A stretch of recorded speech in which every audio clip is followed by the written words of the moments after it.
Hey guys, welcome back to some more Banjo-Kazooie. It's time for us to enter the final world here in the game, Click Clock Wood. But first, one more Brentilda for the road.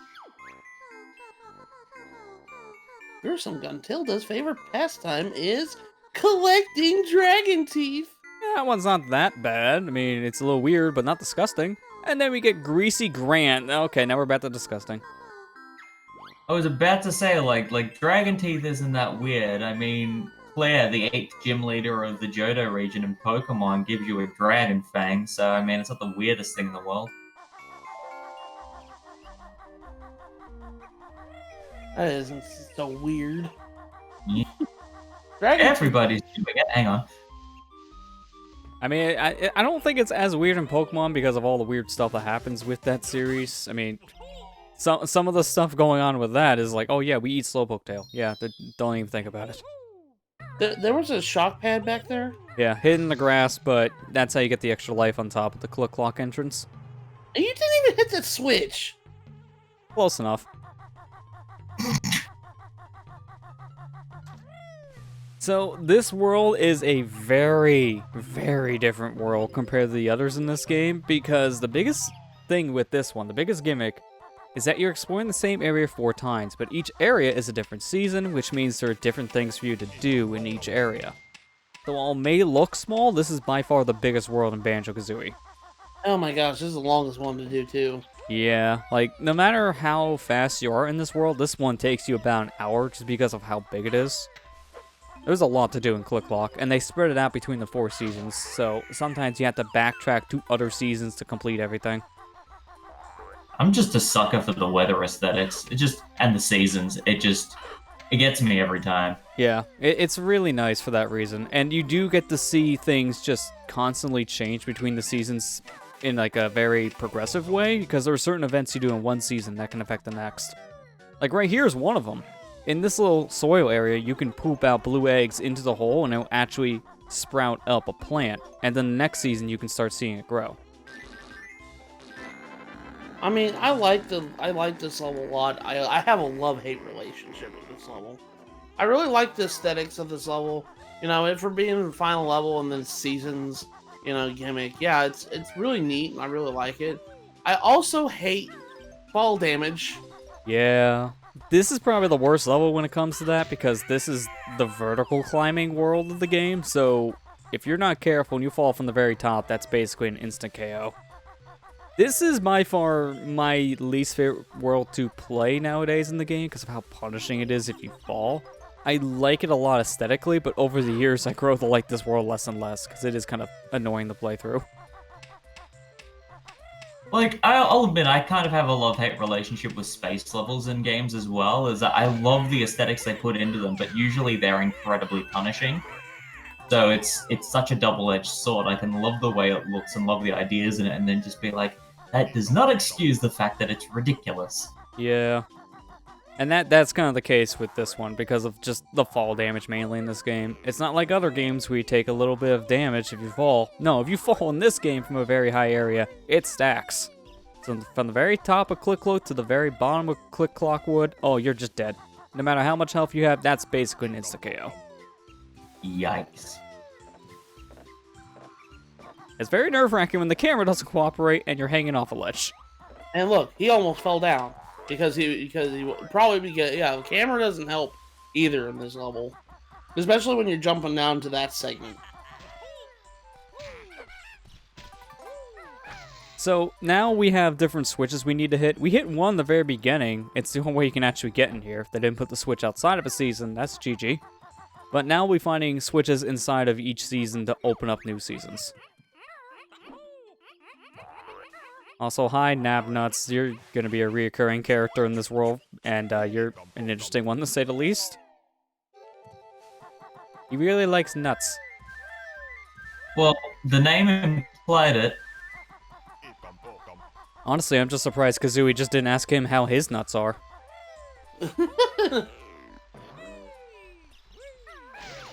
Alright, and we're going to be unleashing Amber's favorite character in this game. Harry the I Mighty. have no idea. We're going for nap now. Bye. Yeah, Eerie is another reoccurring character we'll be dealing with throughout the entirety of Click Clock, because in each season we'll be interacting with him in different ways. You like Yep. Eric. Yeah. He's just a babby at the moment. I'm sorry, I like birds. I like birds too. That's why Kazooie's the favorite. And then the chicken side. Hang on, wait. So, luckily, out of the 4 seasons, you can actually get this Jiggy whenever you want. I'm opting to get this now in spring, because we have to come up here anyways. You can come in here in any of the 4 seasons, and ironically enough, you probably want to come here in winter, because everything is frozen. So, because everything is frozen, it's the easiest. So, I would just do that. Spring is probably the most important season to get stuff in, because you can't use... There's a transformation to this level, and you can only do the transformation in springtime. Yeah, which is why we opt to leave the transformation for one of the last things to do, because you also need the transformation to take it out of the world to get the Jiggy you spawn from Click Clock. So that's another problem too. You'd have to backtrack to reactivate the transformation if you want that Jiggy too. Oh. Hi, Ari. So in this season, he's a little hungry because we just birthed him back in spring. So now he's grown up a little bit and he needs some worms to grow more. So now throughout this season, we're going to be collecting worms. There are luckily more than 5 worms, so you will have more than enough to feed him at the end. But be careful, because in the 360 version, they may have fixed the note issue where they save your notes now when you die. Collectibles like the worms will still reset if you die. So try not to die. Well, I mean, that's the thing, is that the notes are a common element across every world, whereas the worms are dedicated to it, and it's also gated progression. Yeah, it's kind of a stranger thing they didn't change, because that is a collectible technically, but since it only counts in this world, it's not added to your total, so it just doesn't get affected from the change they made with the notes. Mumbo wants suntan. Yeah, so going back to what Matt said earlier about the transformation, you can only use the transformation in spring, so in any other season when you visit Mumbo, he'll be doing something else. And this one, Mumbo's just kind of relaxing. He's too hot. He says, I can't do it. It's too hot to do magic. That's fine. Like he's like, I'm too tired. I'm too oh gosh. For magic. You go. Okay. But yeah, he's basically just too hot to do magic. In spring, and then, no, I'm sorry, in fall, he'll be sweeping up leaves in his hut, and in winter, he just went on vacation. He's one of those guys. Yeah. Is he? You know who should have been on vacation right now? Gobi. He picked the wrong spot to go. Well, I feel like Gobi is a big indicator of just how warm it is. If it's warm enough for a camel to still be in the woods, then yeah, I don't blame Mumbo for being too under the weather. I guess it's almost summertime for you, isn't it, Marley? Yeah, getting to it. Well, I mean, technically, as far as the months are concerned, it is summer. But as far as the temperature is concerned, it's... Just to really date this, it's September the 27th at the moment, and it's only 12 degrees Celsius outside. Yeah, definitely not summer weather. So it's still winter weather in spring. That's weird. Oh gosh, I was like, why are you glitching? Yeah, apparently there's one spot on that boulder you could just walk forever.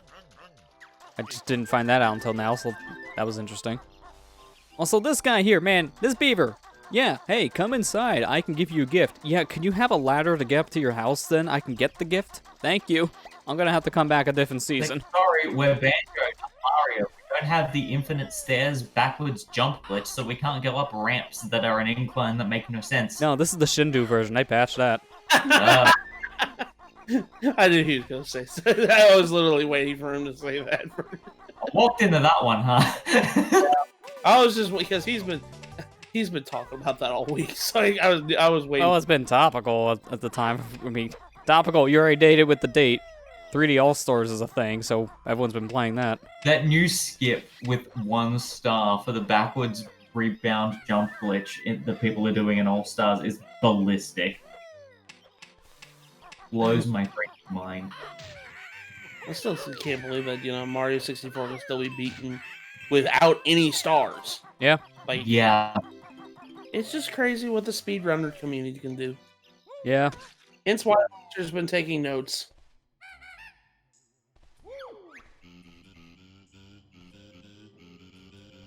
Now we got these Zubas here we gotta attack, so we gotta kill them all to get the Jiggy. So hang on, let me just use my patent pending I'm gonna win button.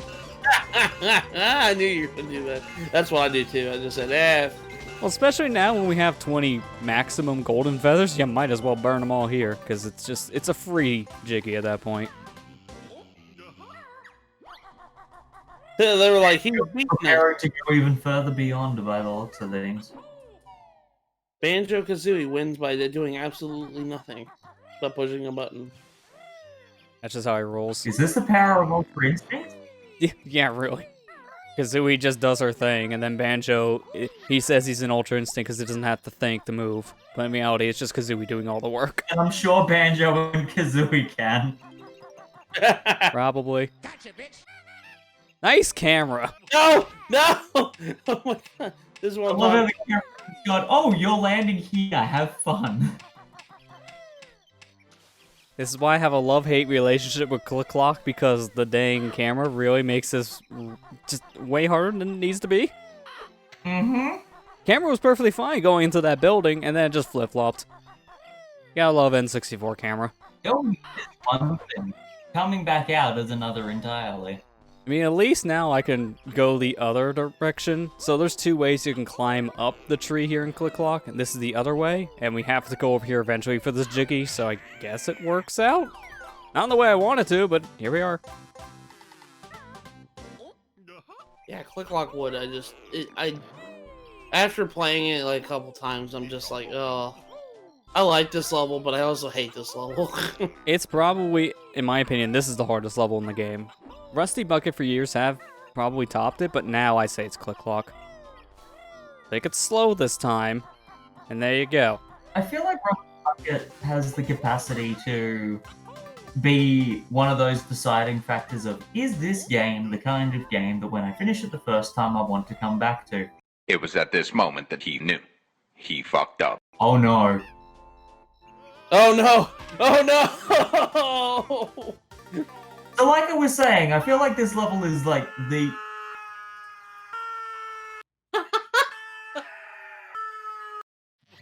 Yeah, I kind of had to step away for a couple minutes after that one. Internal screaming. Yeah. I can't blame you. I feel the same way too. So remember in the beginning of Summer when I said they don't save your worm count if you die? Yeah, I had to kind of go and recollect all those worms again. Hey all damage here. Hey all, stress here. Oh gosh. That was Yeah. a flip. I feel like I was making a point of, oh yeah, I feel like this level is that defining moment for some people of, is this game worth playing again, knowing I have to go through this again? And for some people it'll be like, yeah, because I love this game, and other people would just be like, I've beaten it once. Yeah, that's true. There's always gonna be that one roadblock point you go back to, and this is it for me. I know some people feel that way about Yoshi's Island. Well, yeah, there are certain parts in that game that just get stupid too. Which, you know, is hilarious because I don't feel that way about Yoshi's Island, and I had the Game Boy Advance version. Yeah, which arguably is the harder version because of how zoomed in it is. Oh, absolutely. And personally, I feel like for all the times people complain about why did they add voice clips to the advanced ports of SNES games, I'm sorry, you're saying you don't like playing Yoshi's Island with him making voice clips? That's precious. It's one of the better ones because it's better than Link going, yeah, yeah, yeah, yeah, yeah, like every time you swing the sword in Link to the Past. I get fond of him talking so fast that he sounds like he's saying he likes toast. I like toast, I like toast, I like toast, I like toast, I like toast. I've heard it since the age of 9, it's never leaving my brain. It's never leaving my brain. On the GBA port of Link to the Past is how I played Link to the Past growing up, so I didn't have Super Nintendo growing up. Hmm. Yeah, not to say these are all bad ports, it's just, yeah, maybe some people won't prefer the audio, and that's fair. You can just probably play it on mute. Maybe some people don't like toast. I like toast.